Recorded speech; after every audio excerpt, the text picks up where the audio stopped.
I'm Magic Turtle 643, your source of Magic Turtle 643 days out of the year, and this is The Orange Show.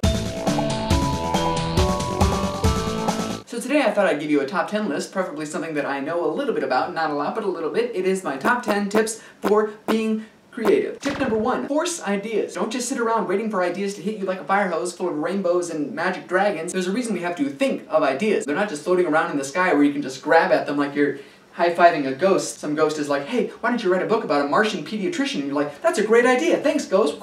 Be strange. Some of the best stuff ever made, from movies to books to music to art, is just weird as shit because the person who made it wasn't afraid to be strange or different. And if you're averse to that, everything you do is just going to be, well, you're just going to end up writing a book about vampires. Not that there's anything wrong with vampires, as long as they're not the kinds that suck blood. That's just stupid. They need to sparkle like all traditional vampires. Did I get that wrong? Tip number 3, write all of your ideas down. Not just because you might forget about them, which you probably will, but because that allows you to think about exciting things that make you happy even when you're not doing them. Let's look at some of the old ideas that I wrote down in this notebook. Dryer womb.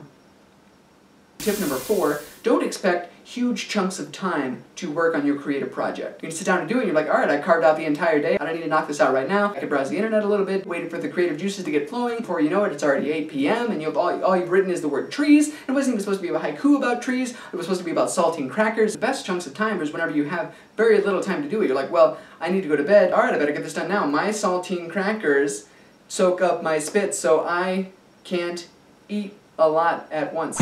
Which kind of brings me to tip number 5. Have something to do while you're doing the creative project to make it fun. Well, I don't really feel like doing this project that I want to work on, but I'll get some coffee. That's really fun. So I'll be drinking my giant super mocha silo of Frappuccino caramel. You're like, or you can do combinations of fun things, which brings me to tip number 6. Combine ideas. You have to keep it from being too complex and convoluted, but if you take multiple relatively good ideas and integrate them in interesting ways, you'll end up with something totally new because nobody ever thought to mix magical feathers with giant mutant beetle bugs, which I have done. And it's not as strange as it's about as strange as it sounds, actually. But that brings me back to rule number 2, thou shalt not make unto thee any graven image.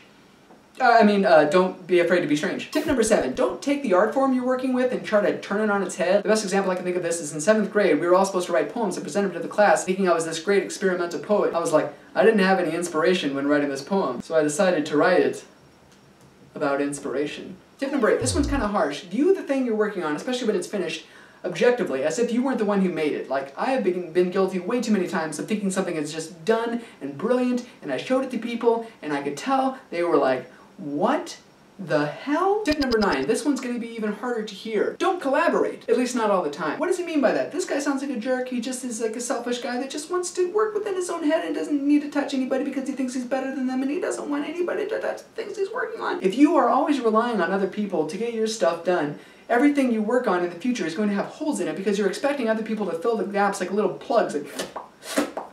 It's going to be more fun and fulfilling if the thing you want to do can be done all by yourself, and then you can just credit yourself, and that's what you're after. The thing that your mom will say, you did that all by yourself, and then she'll give you a sticker. And finally, tip number 10, and this one is sort of an obvious one. Use the internet to showcase your work. DeviantArt for visual artists, Bandcamp for musicians, YouTube for filmmakers, Twitter for novelists, if you're patient. That's it for my top 10 tips about how to be creative. Now for the what am I working on portion of the show, I'll show you what I'm working on. These guns. Just joking. I don't know why you guys ever take me seriously anymore. I'm of course working on a book. Here's a little tiny excerpt of the book, which you can also read in the link below. Thanks for watching. Share, subscribe, like, comment. Don't forget, if you're creative enough to have ideas that are stuck inside your ears, you might want to pull them out because that's where earwax belongs, people.